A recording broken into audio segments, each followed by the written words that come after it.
My husband held me captive while his pregnant mistress tattooed a slur onto my face. I never imagined the worst moment of my life would happen, surrounded by chandeliers, champagne glasses, and people who believed they loved me. For most of my marriage, I thought I was lucky. Not perfect, just lucky. My husband Aaron was charming in a controlled, polished way, the kind of man people trusted instantly. He had a calm voice, a reassuring smile, and a way of making others feel like he was always on their side. When we met in our mid-20s, I believed I'd found stability, safety, a future. Looking back, I realized that what I mistook for calm was control. We had been married for 9 years when he suggested renewing our vows. He said it casually over dinner, like it was an afterthought. "Let's celebrate properly this time," he said. "Invite everyone. Make it memorable." I remember smiling, feeling a warmth spread through me. Our marriage had been distant lately, no big fights, just an absence, long silences, separate routines. I thought maybe this was his way of reconnecting. I didn't know he had been planning my destruction. The night of the event arrived wrapped in elegance. A private hall, soft music, white flowers everywhere. Friends, colleagues, relatives, people from every chapter of our lives. My parents had flown in. My younger sister cried when she hugged me. Everyone kept saying how beautiful I looked. Aaron barely left my side. He held my hand tightly, too tightly, but I told myself I was imagining it. He kept glancing toward the entrance, checking his watch. When I asked him if everything was okay, he kissed my forehead and said, "Just excited." The ceremony never happened. Instead, Aaron asked for everyone's attention. His voice carried easily across the room, confident, steady. He talked about honesty, about truth, about how lies destroy relationships. People nodded along. Then the doors opened. A woman walked in, visibly pregnant, wearing a fitted black dress. She looked young, mid-20s at most. Her posture was confident, almost rehearsed. She didn't hesitate or look around nervously. She walked straight toward us. I felt the room shift. The air changed. Whispers started immediately. Aaron let go of my hand. He stepped forward and wrapped an arm around her shoulders.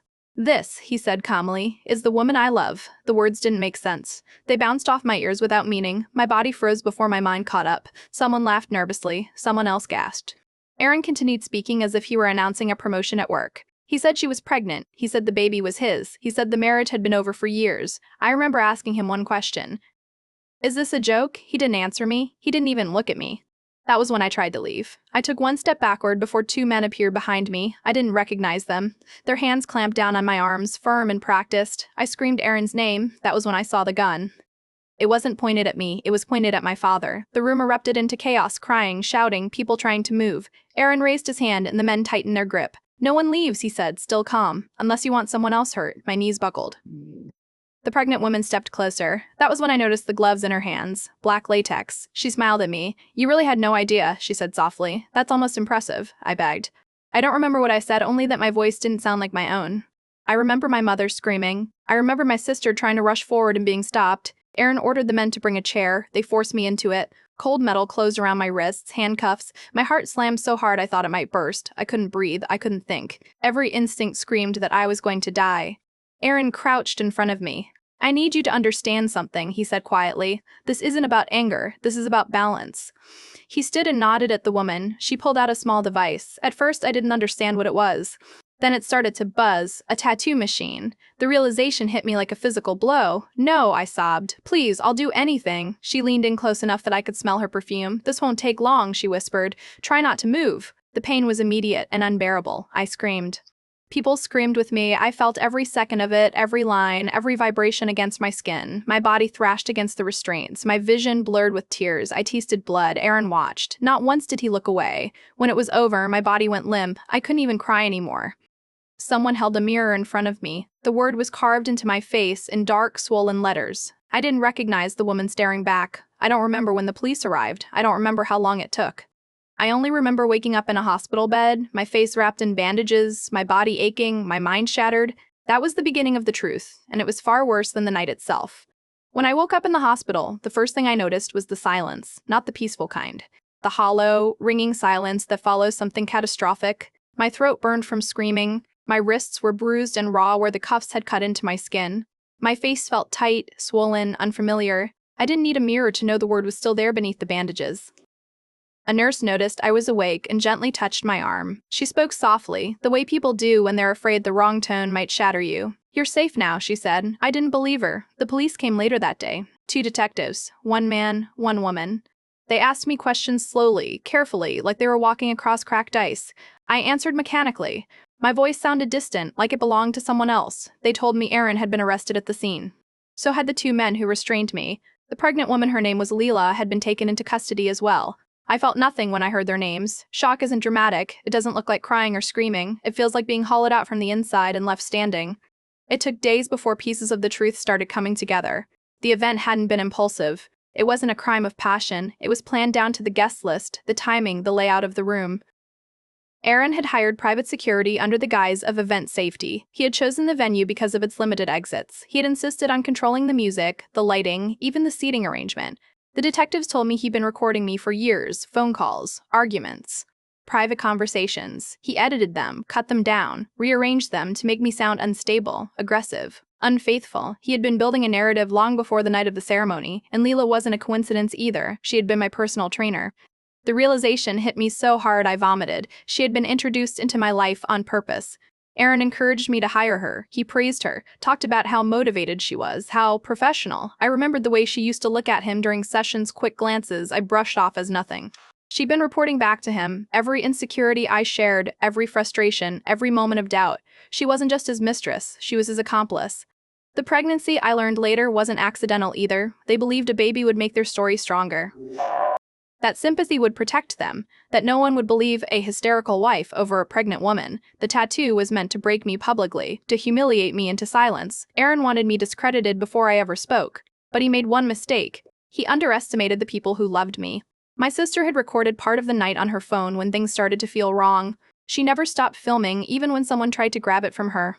That footage showed everything: Aaron's calm demeanor, the weapon, the restraints, the tattoo machine. My father, shaking with rage, had lunged at one of the guards when the gun appeared.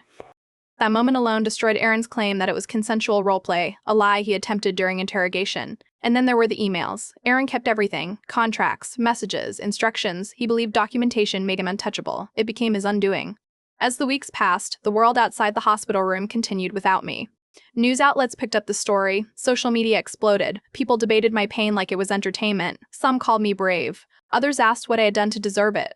Aaron's lawyer tried to argue diminished responsibility. Leela's legal team leaned heavily into her pregnancy. They said she was manipulated, that she was afraid to say no. The messages proved otherwise. She had suggested the tattoo. She had chosen the word. Recovery was slow. Physical pain faded faster than the psychological damage. I couldn't sleep without lights on. Sudden noises sent me spiraling. Mirrors became enemies. But something else grew alongside the fear: clarity. I saw my marriage for what it had always been. Aaron hadn't changed. He had escalated. Control had always been his language. Love had just been the disguise. I testified 3 months later. I looked him in the eyes when I spoke. For the first time, he looked away. The verdict didn't give me peace. No sentence could undo what was done. But it gave me something I hadn't felt in years: finality. I changed my name. I moved cities. I started therapy. Then I started speaking, not publicly at first, just to rooms of people who understood what it meant to survive someone who wanted to erase you. The scar on my face is still there. I didn't remove it, because it isn't shame. It's proof. Proof that I lived. Proof that I was meant to disappear and didn't. My name is still Colleen Marie Hartley, and after the night my husband tried to erase me in front of everyone we knew, I learned something brutal and permanent. Survival doesn't come from strength. It comes from refusal. Refusal to disappear, refusal to stay silent, refusal to let monsters control the ending. I woke up on the 4th morning in the hospital with a burning ache across my forehead and a weight in my chest so heavy I thought my ribs might crack under it. For a moment, I didn't remember where I was. Then the antiseptic smell hit me, and so did the memory: cold metal biting into my wrists. The sound of the tattoo machine, Gregory's calm voice telling everyone to watch. I reached up without thinking. Bandages. Thick, tight, covering the part of me I was most afraid to face. A nurse noticed my movement and hurried over. She was young, probably early 20s, with kind eyes that kept darting to my face and then away again. "Easy," she said softly. "You're healing." Healing. The word felt wrong. Healing meant something would return to how it was before. That was impossible. Did they catch him?" I asked, my voice rough, like I'd swallowed glass. "Yes," she said immediately. "All of them. You're safe." Safe. Another word that felt like a lie. Detective Rivera came back later that afternoon. She didn't wear sympathy on her face like the others. She wore focus, purpose. The kind of expression that said someone had crossed a line they could never uncross. "Colleen," she said, pulling up a chair, "I'm going to ask you some questions. You can stop me at any time." I nodded. She didn't start with the attack. She started with Gregory. "How long had your husband been acting differently?" I laughed. It came out sharp and humorless. "How long do you have?" I told her everything. The sudden affection, the gifts, the way he started insisting on planning things himself, how he discouraged me from seeing certain friends. How? He'd convinced me I was imagining problems. Classic grooming behavior, she called it. Classic. Like my destruction fit into a neat category. Then she told me about the cameras, hidden, multiple angles, audio, high definition. He documented everything, she said, including himself giving instructions. I closed my eyes. Even when he was destroying me, he needed control, proof, ownership. He wanted to relive it, Rivera continued. Or share it, or both. And now? I asked. Now, she said, it's evidence. They let me see Gregory 2 days later. Not because I wanted to, because he demanded it. They warned me. They told me I could say no. They told me it might set me back emotionally. I went anyway, because I needed to see if the man I'd loved for 11 years still existed anywhere inside the monster who tried to break me. He didn't. Gregory sat behind the glass in an orange jumpsuit, his hands cuffed to the table. His hair was messy, his face unshaven. He looked smaller somehow, but his eyes, still cold, still calculating. You look terrible, he said, smirking. That was when I knew. I wasn't mourning him.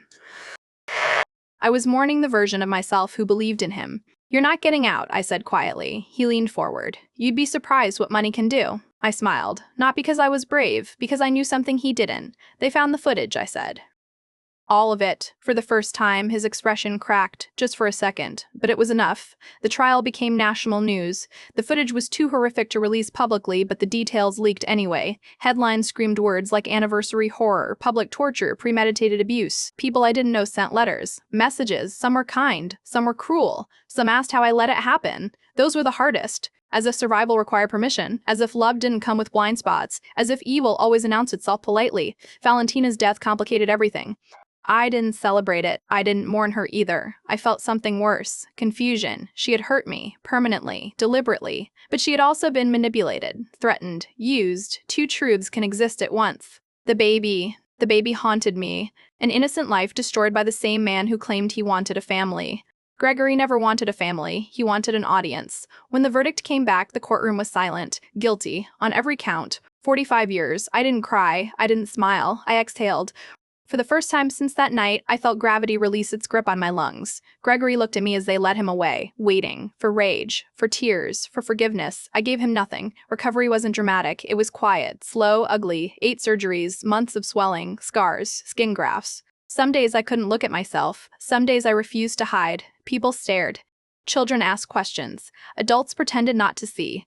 Every reaction reminded me of one thing. My body told a story whether I spoke or not. So I decided to speak. I went back to school at 36.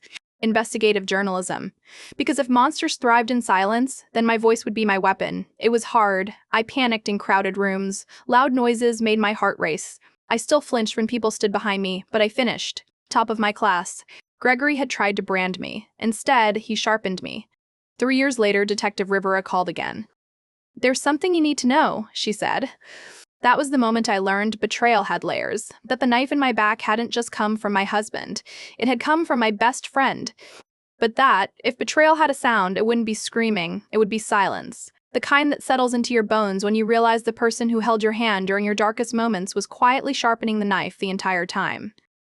Detective Rivera asked me to come to the station instead of explaining things over the phone. That alone told me this wasn't minor. When I arrived, she led me into a small interview room and closed the door carefully, like she didn't want the truth to escape too quickly. Before I say anything, she said, sitting across from me, I need to ask you something. Who was the last person you spoke to before the anniversary party? I didn't hesitate. Christine Bellamy, I said. My best friend. Rivera nodded once, slowly.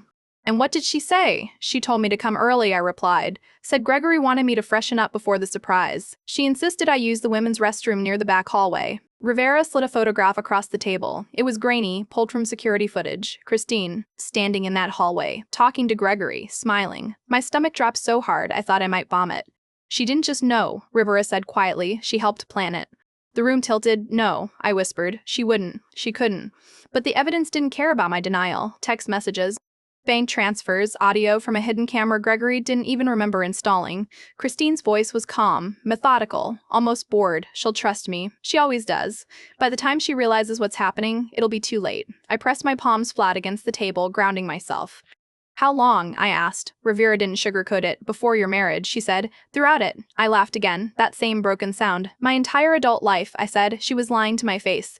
She wasn't just lying, Rivera corrected. She was being paid. $200,000. That's what my loyalty had been worth. Christine was arrested that evening. I didn't watch the news coverage. I didn't need to. I already knew the truth. The girl who slept in my bed during sleepovers, who held my bouquet at my wedding, who cried with me when Gregory grew distant. She had loved him first, and she had hated me for surviving him. Her trial reopened wounds I didn't know could bleed again. This time, I testified. I didn't shake. I didn't cry.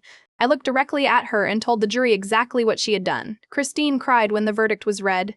15 years. She tried to apologize as they led her away. I didn't let her finish.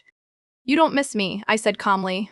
"You miss control." She collapsed into sobs. I walked out later. I thought that was the end. I was wrong. Because closure is a myth. People sell to make pain feel manageable.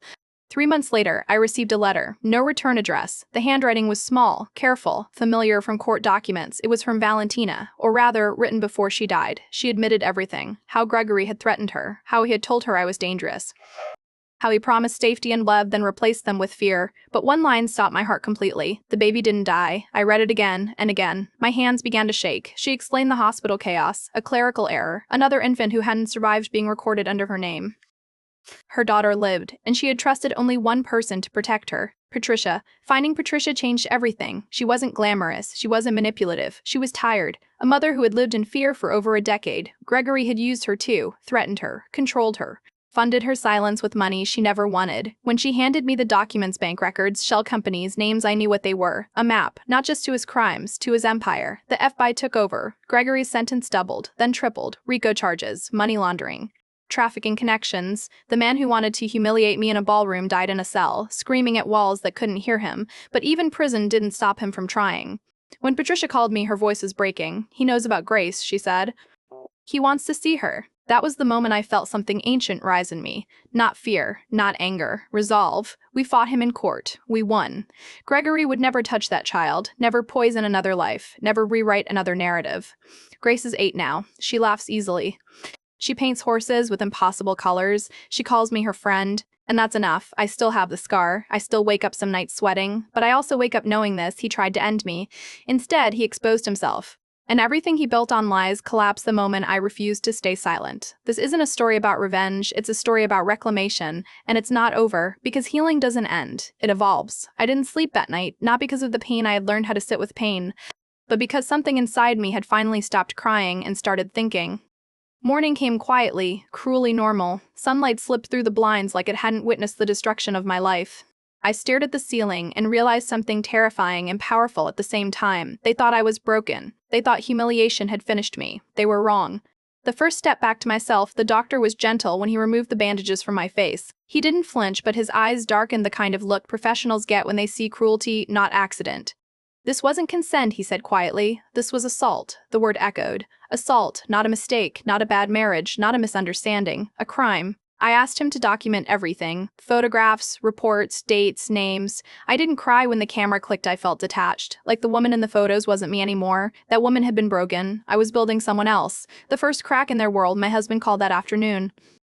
He sounded annoyed. "Why are doctors calling me?" he snapped. "You're embarrassing me." I laughed. Not hysterically, not weakly. I laughed the way someone laughs when the ending has already been written. "You should be embarrassed," I said. "You're about to be." He went silent, then angry, then threatening, then desperate, cycling through every tone abusers use when they feel control slipping.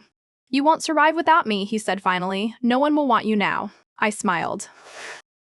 "Oh," I replied calmly, "you have no idea how wrong you are. The pregnant mistress learns fear. She tried to reach me next. Text messages at first. I didn't mean it like that. He said you deserved it. Please don't ruin my baby's future." Interesting how consequences suddenly become terrifying when they knock on your own door. I didn't reply. Instead, my lawyer did. A single letter, formal, precise, devastating, cease and desist, no contact, evidence preserved. She blocked me everywhere. Not because she was sorry, but because she was scared. When his friends turned, quiet words spread faster than I expected. People talk when the truth is shocking enough. Photos leaked not of my face, but of police reports, hospital records, court filings. Facts don't need drama to destroy lies. His friends stopped answering his calls. His coworkers avoided eye contact. His family demanded explanations he couldn't give without confessing. Men like him survive on reputation. I had just taken his oxygen. Reclaiming my name, the tattoo, would take time to remove. The doctor warned me. Multiple sessions, scars, healing that couldn't be rushed. I'm okay with scars, I said. They tell the truth. I went home that evening not to the house we shared, but to a small apartment my sister helped me find. It was quiet, safe, mine. I washed my face slowly, gently, like reintroducing myself to my own reflection. I whispered my name out loud. It sounded stronger than before. The moment I stopped being afraid weeks later, I saw him in court. He didn't look powerful. He looked small. He wouldn't meet my eyes. When the judge asked if I wanted to speak, the room held its breath. I stood, not shaking, not apologizing, not begging. I survived something meant to erase me, I said, and I am still here. That was all. It was enough. What they never understood, they thought love made me weak. They thought humiliation would silence me. They thought pain would end my story. But pain did something else. It introduced me to myself, and I was someone they should have never underestimated. The courtroom was colder than I expected, not physically, emotionally. I sat on the wooden bench, hands trembling in my lap, staring straight ahead. Cameras clicked behind me, reporters whispered. Strangers stared as if my pain were a spectacle. Across the room sat my husband, or rather, the man I once believed was my husband. He wouldn't look at me. His pregnant mistress sat beside him, her belly now unmistakable, her eyes darting nervously. The confidence she once wore like armor was gone. The judge entered. The room fell silent, and then it began. Evidence doesn't lie, the prosecutor started with the photos. My stomach twisted as the image flashed onto the screen. My face, the tattoo, the word carved into my skin. A collective gasp filled the courtroom. My husband flinched. The mistress looked down. Then came the videos. Security footage from the tattoo studio. Audio recordings from my phone, my screams, their laughter, my husband's voice saying, "She needs to learn her place." The courtroom was no longer silent. People shook their heads. Some wiped tears. Others stared at him with open disgust. The prosecutor turned toward the jury. This was not a mistake. This was not a moment of anger. This was premeditated torture. When I took the stand, walking to the witness stand felt like walking back into that room. Every step was heavy, but I stood tall. I told them everything, how he isolated me, how he controlled my finances, how he humiliated me slowly, methodically, until I stopped recognizing myself. Then I told them about the night he handcuffed me. My voice cracked when I described the needle touching my skin. I didn't cry. I wanted them to hear strength, not fear. When the prosecutor asked, "Why didn't you leave earlier?" I looked directly at my husband for the first time. Because he made me believe I deserved it. The jury didn't look away. His defense fell apart. His lawyer tried to spin it. They claimed consent. They claimed exaggeration. They claimed I was emotionally unstable. Then the prosecutor played the final recording. His voice. Clear, cold, no one will believe you. I own you. That was it. The defense had nothing left. The jury deliberated for 6 hours. 6 hours that felt like 6 years. When they returned, my heart pounded so loudly I thought I might faint. The foreman stood. "We find the defendant guilty on all counts." I didn't scream. I didn't cry. I closed my eyes and exhaled. My husband collapsed into his chair. The mistress burst into tears. The judge sentenced him to decades in prison, no parole for many years. Before he was led away, he finally looked at me. Not with anger, with fear. Justice didn't erase the pain. The tattoo removal was brutal. Session after session of burning, peeling, scarring. But each layer removed felt like reclaiming myself. I started therapy. I learned that strength isn't loud. Sometimes it's just surviving another day. I changed my name. I moved cities. I rebuilt my life piece by piece. The ending they never expected. 1 year later, I stood in front of a mirror. The tattoo was gone, not completely invisible, but faded. A scar remained. And I smiled. Because scars don't mean weakness, they mean survival. My husband tried to brand me as worthless. Instead, he branded himself as a monster, and the world saw him for exactly what he was. He tried to destroy me forever, but all he did was teach me how powerful survival truly is.